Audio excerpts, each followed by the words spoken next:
your lawyers are stupid.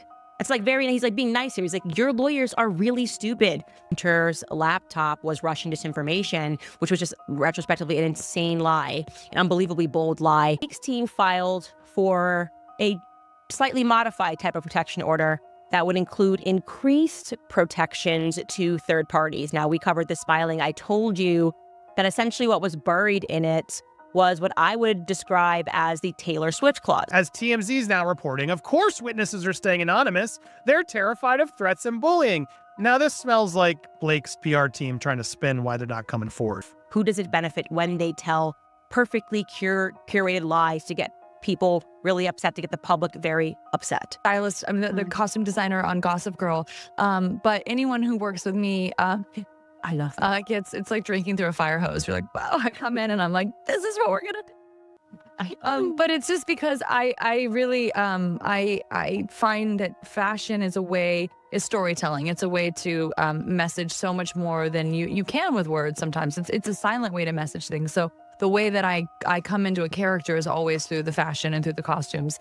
So in another interview, you said that Ryan, actually, your husband Ryan Reynolds, wrote part of that rooftop scene. Is that true?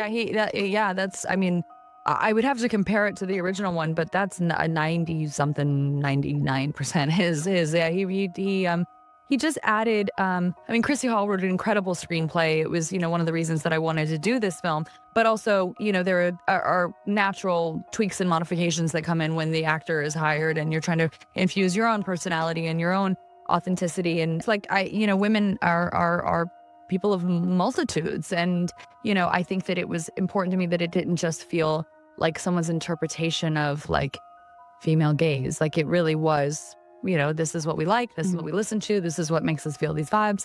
And we had an incredible music supervisor, Season Kent, and one of our editors, Shane Reed, who, fun fact, he was my editor on Taylor's music video that I directed. And I was obsessed with him. And I was like, this guy is amazing. And he never edited a movie before. He just finished Deadpool and Wolverine, and he came on and helped us with this one. And he has incredible taste in music.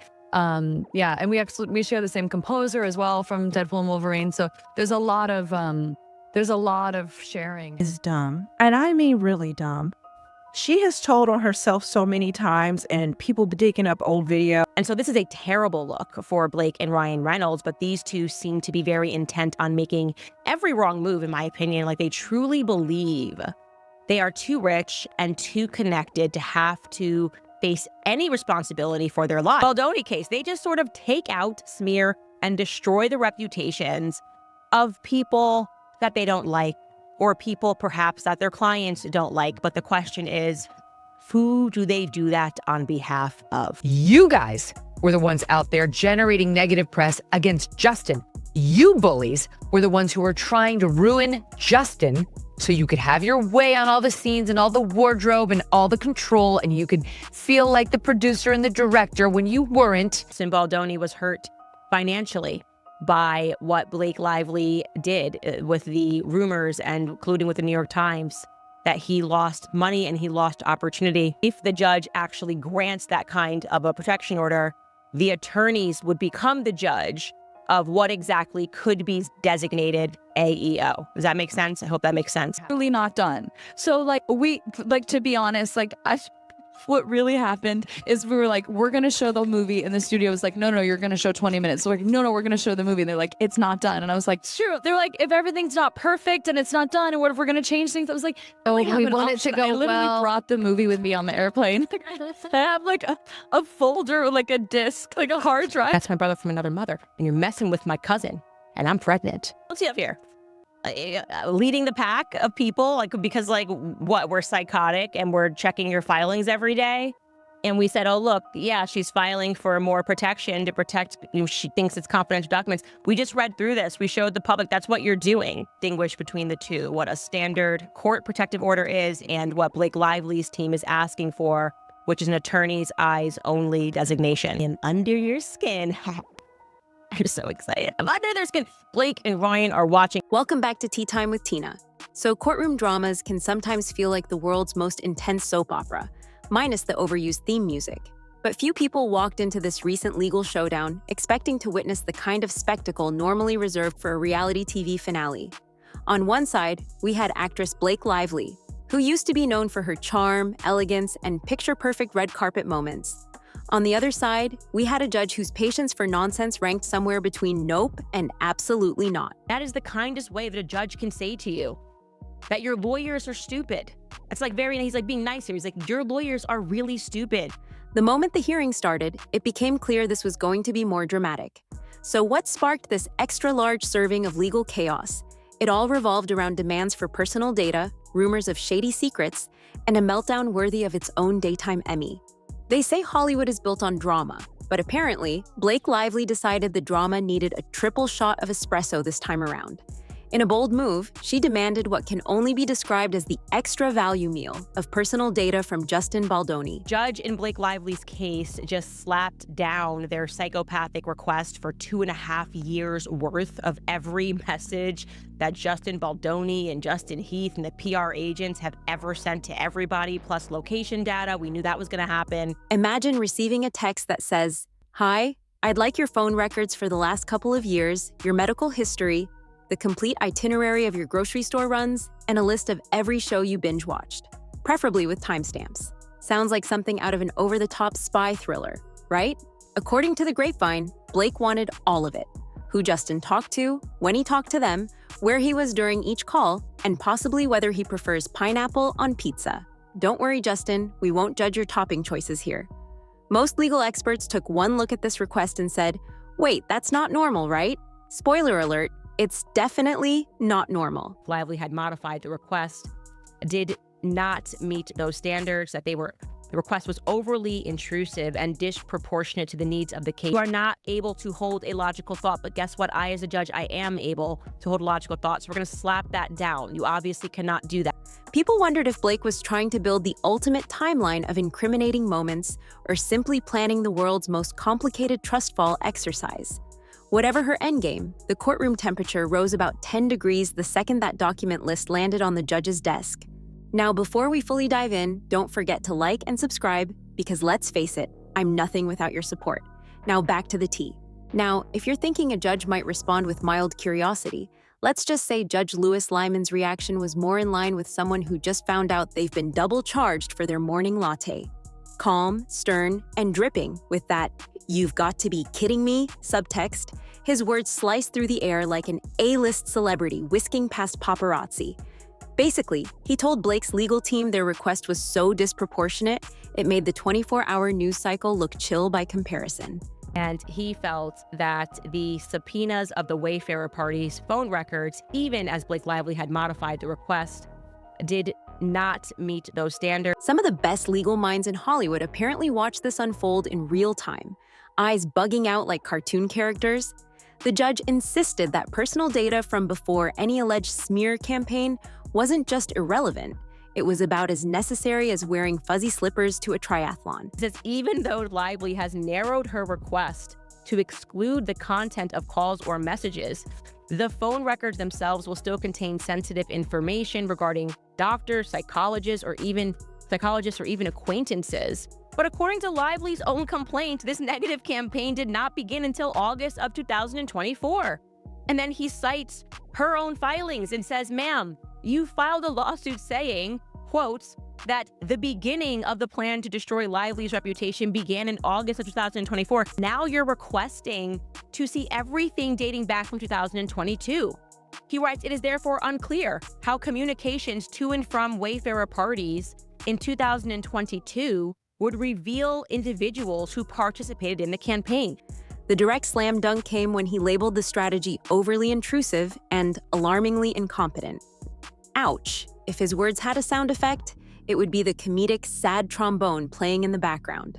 By the end of his decree, half the courtroom was squirming in secondhand embarrassment while the other half tried to remember if they'd left the stove on at home. The subpoenas requested all documents concerning ingoing and outgoing calls or text messages related to telephone numbers belonging to Wayfarer parties and related individuals. They moved to squash it, and they said because what you're asking for is, quote, overly broad and invasive. So the court then ordered that they both meet and say, come back with something logical that you can agree to. It's easy to read about these events and assume Blake Lively's meltdown was just standard celebrity drama. But apparently, it was more like watching a calm yoga instructor suddenly flip a table. Witnesses claim the moment the judge dismissed her demands, Blake went from 0 to meltdown faster than a microwave tub of ice cream. She reportedly looked from her lawyers to the judge and back again, eyes wider than a deer in headlights wearing glitter eyeliner. By now, you're probably wondering, why would a beloved actress risk a meltdown over some phone records? Well, rumor has it, the star has been juggling stress like a circus clown tries to balance on a unicycle. We just read through this. We showed the public that's what you're doing. So I don't understand why I got name checked here. And then just to say, predictably, the media outlets picked up the same narrative. They're like, they got me out here looking like Regina George when she cuts her shirt. Between paparazzi ambushes, industry gossip, and an apparent allergy to negative press, Blake might have felt like this court case was her chance to prove something, like taking aim at the rumor mill with a legal t-shirt cannon. Some recall earlier controversies involving intrusive tabloids that photographed her family at wildly inconvenient times. Others mention how speculation about backroom deals and weird casting favoritism occasionally kept her name spinning in the rumor blender. Add in a huge fallout with Justin Baldoni, and voila, you've got the kind of tension that'd make a Hollywood producer say, wow, even I couldn't have scripted this. I'm not sure what argument they're making because I'm not sure what argument they're ever making because their entire lawsuit is just filled with contradictions. So when the meltdown happened, it seemed like the boiling point of months, or maybe even years, of pent-up frustration. Maybe she had convinced herself that rifling through Baldoni's personal records would reveal the ultimate big baddie behind her woes. Or perhaps she just couldn't take the mounting pressure anymore. Either way, the meltdown popped open a Pandora's box of speculation, each theory more fantastical than the last. We all know that when Hollywood picks up a rumor, it doesn't just run with it. It straps a rocket pack on it and aims for the moon. Entertainment bloggers were on this case faster than I can devour a bag of potato chips. She explains at this Forbes Women's Summit about how she likes to come in essentially like a Trojan horse and take over a project. Blake Lively completely exposes herself. Her secret plan is to always take control of the movies and lie to the directors. One rumor suggested Blake was trying to thwart some hush-hush expose Baldoni was cooking up, a cinematic bombshell that would have the tabloids squealing louder than a tween at a boy band concert. Another theory proposed she was dealing with threats of blackmail, convinced the smoking gun was hidden in one of Baldoni's group chats or location logs from like 3 summers ago. You guys started this lawsuit and you said that this campaign began in August 2024. And now you're suddenly asking me to see text message dating back 2022. You are not able to hold a logical. Meanwhile, social media turned into a full-on carnival. Half the tweets insisted Blake was just defending herself, while the other half accused her of crossing the line by basically demanding to become a day-in-the-life tracker on Baldoni's phone. Tabloids, of course, had a field day, implying that Blake's meltdown might be a sign she's on a roller coaster downward spiral. As if celebrities can't experience a single meltdown without the entire internet diagnosing them with everything from exhaustion to having a demonically possessed cat. He started acting like gangsters. He sounds like a gangster when he's talking, right? He has no respect for Baldoni, no respect for the process, and basically is saying everyone online needs to shut up. And we're not exactly shutting up, and we are following all of this. And obviously, if you are Brian Friedman and you see that this has leaked, you're like, yes, this is exactly what we needed. All kidding aside, many in Hollywood found themselves pondering the implications of this fiasco. Could it set a precedent where big stars try to subpoena your last 50 Uber receipts every time they feel a rumor has gone too far? I guess we'll find out soon enough. One thing is for sure, the judge's rejection of Blake's demands hit her legal team with the force of a confetti cannon at a toddler's birthday party, loud, messy, and impossible to ignore. Overnight, headlines labeled the whole strategy a flop, a fiasco, or that dreaded word, cringe. Meanwhile, fans hopped online to debate whether Blake was simply trying to protect her name or if she'd gone off the rails. Some very dramatic folks even compared it to the sinking of the Titanic, which might be a slight exaggeration. But hey, hyperbole is the internet's best friend. On Justin Baldoni's side, it's been radio silence or carefully curated statements. No comedic jabs, no furious tirades, just a polite sense of, I'm good, thanks. Obviously, this only stoked the rumor flames further. Is he calmly watching from afar with popcorn in hand? Or is there a behind-the-scenes chess game about to unfold, complete with rooks, pawns, and the whole shebang?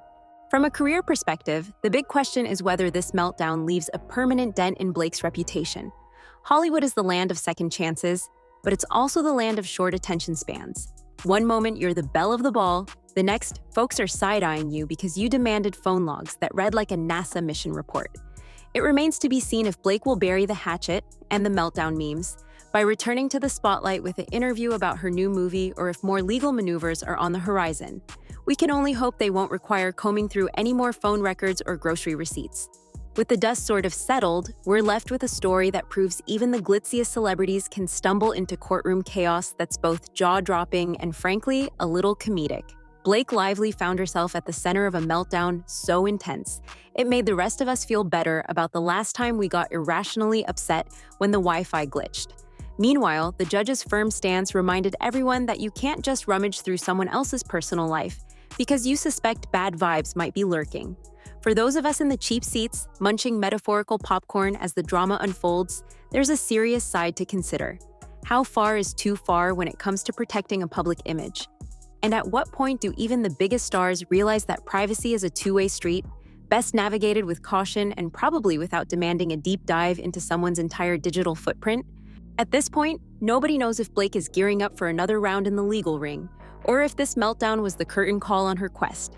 Will she retreat to calmer waters, letting the tabloids find their next shiny scandal?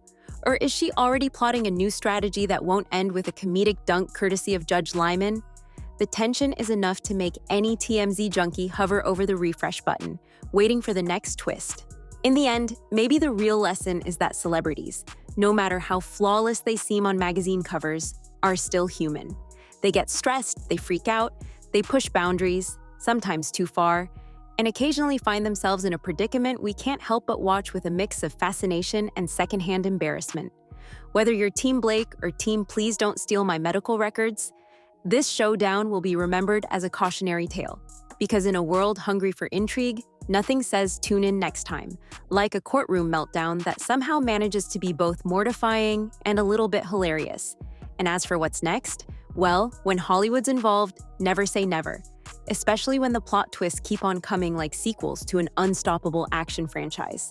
And there you have it, a slice of Tinseltown pie, baked with scandal, frosted with drama, and sprinkled with just enough humor to remind us all that sometimes you've just got to laugh at the absurdity of it all. So what do you think about this crazy request? Drop your thoughts in the comments. We will love to hear your opinions. Don't forget to hit the notification bell for more updates on your favorite celeb drama. Until next time, stay tuned, stay safe, and stay informed. Only on Tea Time with Tina.